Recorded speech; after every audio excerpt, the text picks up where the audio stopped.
kayo'y nakarating at mapakinggan yung ating mga present. And I would like to thank Ma'am Jenny Lynn for that wonderful presentation, Ma'am.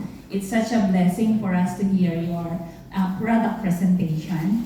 And I would also like to thank and welcome all our elites in the house.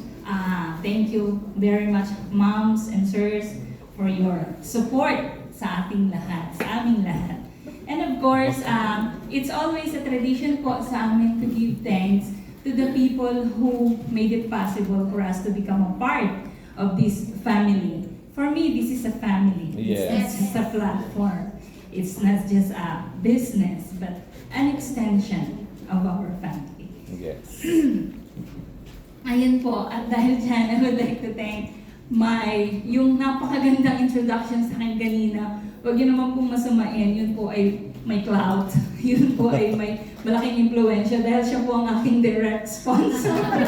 Sir Michael, thank you very much for making it possible for me to be a part of this family. And of course, without Sir Eros, Ma'am Helen, Sir Michael wouldn't be here, I wouldn't be here. So thank you, everyone.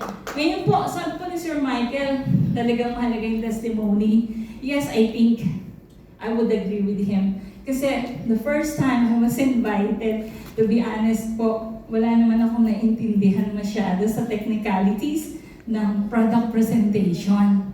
Pero na-amaze po ako nung nagsalita yung mga nakagamit. And I could clearly remember, it was at SMX, I heard Miss Loman Shen shared the story of his father.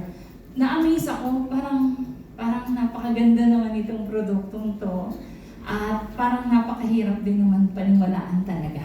Sa unang beses mo na marinig the miracle, for me it's like a miracle talaga. Kasi ang daming, napakaraming testimony kong narinig na parang imposibleng makabalik sila dun sa naging kalagayan nila ulit prior to the diseases or the health challenges that they had encountered. Luckily, I was invited, although to be honest, sabi ko nga, hindi po agad sumapuso o sumaisip kasi para sa akin, too good to be true.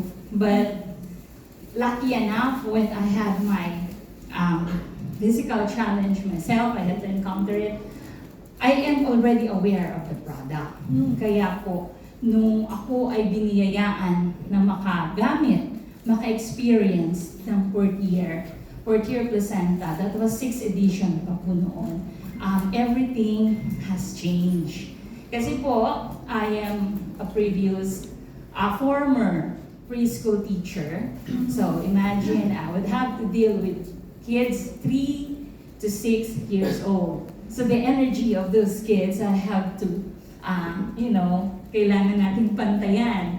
So kailangan ng energy ko times 10 ng energy nila. So hitting by a stroke made me left the industry that I used to love. Kasi hindi na advisable na humabol ng bata, sumabay sa energy nila, at sa kapalitan nila. So basically, the mild stroke, although it was called mild, has definitely impacted so much sa buhay ko. Ang daming natigil na mga dati kong activities. No? Hindi na ako pinayagan ng maraming strenuous activities. And so sad because I'm a very active person. I love the sun, I love the sand, I love everything outdoors, and the children as well. So everything stopped. Ang lungkot nun, ang lungkot nun. Pero may mas malungkot pa sa akin, yung aking pamangkin na nag-aalaga sa akin. Kasi ako po ay single. I don't have a husband, I don't have children. So basically, the nearest kin would be the one to take care of you, whether they like it or not. That's the rule of our society. And that's a family rule actually. And that's no other than my direct sponsor. So I think he had no choice at all. So, pabalik-balik sa hospital, and then, when I had my stroke, my first stroke, my immune system, hindi na kinaya. So, 2019, I was hospital. So bagsak na yung aking immune system. Lung problems naman. Okay. Dugtong-dugtong eh.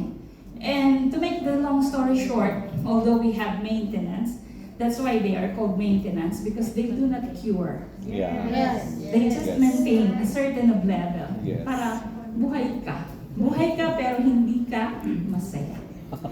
Right? And when you have all those, tigil trabaho, tigil na kwatsa, tigil din ang income. So it made all the more stressful for me. Luckily, I have already been informed of the product. So when Sir Michael Berdesola not just sponsored me in the business, but also he sponsored my entire therapy. So without him, and thankfully now, gradually, nakakabalik. Opo, mabait po talaga. Wala na po akong mahihiling pa. Dahil din po sa pagod niya sa pag-aalaga sa akin sa ospital. I love you upline. Yes, he's almost a son to me kasi. Growing up, they are already with me. So, basically, moving forward, I've been thankful enough, alright? I gradually get my strength back, gradual. Kasi, ultimo ako, hindi ko napapansin na gumaganda na pala uli ako. Ay, yes, sa'yo na. Yung aking pakiramdam pala. Thank you for the projecting. Galing, no? Yun po, hindi ko napansin. Swab. Medyo bumabalik na yung aking strength. At tayo, naturally, human nature, when you do not actually feel it right away, hindi mo masyadong na-appreciate. To be honest with you. I just get to do things that I don't used to do anymore simula nung nagkasakit. Pero hindi ko napapansin na mas bumibilis na pala akong lumakad, mas bumibilis na pala akong magsalita ulit kasi bumagal po talaga. Yung mga tanong nasasagot ko na ng mas mabilis, parang normal na ulit to. And I didn't realize it right away. Ibang tao po nagsasabi, Tita, mas maganda na po yung kulay mo ngayon. Tita, mas mabilis ka na po sumagot ngayon. Kasi dati mabagal siguro talaga. So I wasn't able to appreciate it right away. Only when a neighbor of us got ill critically. What? Critically po. Prostate cancer na nag-metastasize siya sa bone cancer. So, nasa end position na siya. Kasi sinabi na ng doctor sa kanila na bigay na ako ano yung gusto, everything. So that after a year and a half of doing the chemo and all the procedures, hindi po namin alam kasi parang sinisikreto ng pamilya. Nakagawin po kasi natin pag may sakit, hindi naman natin talaga nire-reveal o masyadong ipinapangwento. So, ganun po nangyari. Nalaman namin, nasa last stage na, syempre being a close friend, family friend, I just tried to offer the information. Nagbigay lang kami ng information, not necessarily telling them or pressuring them to try. But because they are already on the late stage, parang no choice naman, sige, try natin, sabi ng anak. So eventually, that's where it started. That person took the first bottle and in just 5 days, in less than 5 days, there were results. And in 2 weeks' time, they decided to get the whole set of therapy. Wow! Medyo ano po, yung pong impact nun, hindi ko na po elaborate masyado kasi mas madetalye yun. But what I'm trying to say is the impact of of what I've seen, of what I've witnessed, na dun pa sa ibang tao, na may malala, natulungan ng fourth year, dun pa ako parang na-hit. It's the only time I realized that I have something in my hand, in my knowledge, that I cannot keep to myself. That it should be informed to all of the people that I can actually reach out. And that's where my journey here in Relay started. Yeah. So, in my case, I would like to encourage you to try the product for yourself first. Never will be lost. It's for your health, right? Huwag na natin hintayin na aabot tayo ng stroke, na maparalisa, na masabihan ng doktor na bigay nyo na kung anong gusto niya before you try the product. Yes. I'm telling you, do not wait for that time. If I could turn back the time, I would not wait for me to become ill before I tried it Yes. myself.